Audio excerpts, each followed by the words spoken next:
कठिनाइयों से डरे नहीं, उनसे लड़ें।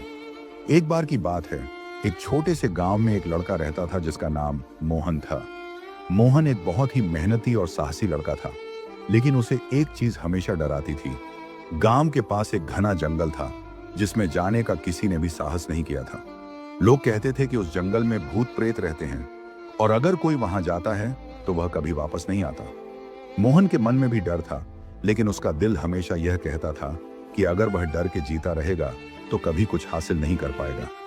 एक दिन गांव में अकाल पड़ गया और खाने पीने की बहुत समस्या हो गई।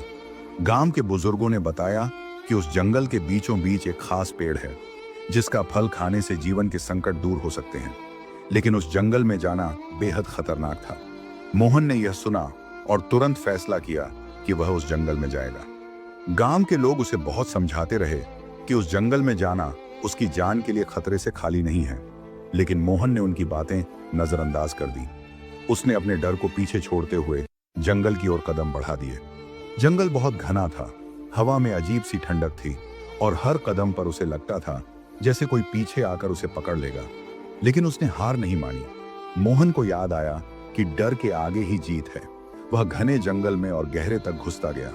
उसके कदम धीमे थे, लेकिन उसकी उम्मीदें मजबूत थीं। अंत में वह उस पेड़ तक पहुंच गया। उसने उस पेड़ का फल तोड़ा और उसे खाकर लौटने की तैयारी की। इस यात्रा ने मोहन को यह सिखाया कि अगर हम अपने डर से लड़ते हैं तो हमें कोई भी कठिनाई पार करने में मदद मिलती है। गांव लौटने पर मोहन ने सबको अपनी कहानी सुनाई और सबको यह बताया कि कठिनाइयों से डरने की बजाय हमें उनसे लड़कर उन्हें पार करना चाहिए।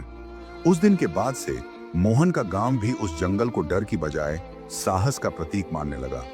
सभी ने यह समझा कि जीवन में असल ताकत सिर्फ डर से न भागने में और मुश्किलों का सामना करने में होती है।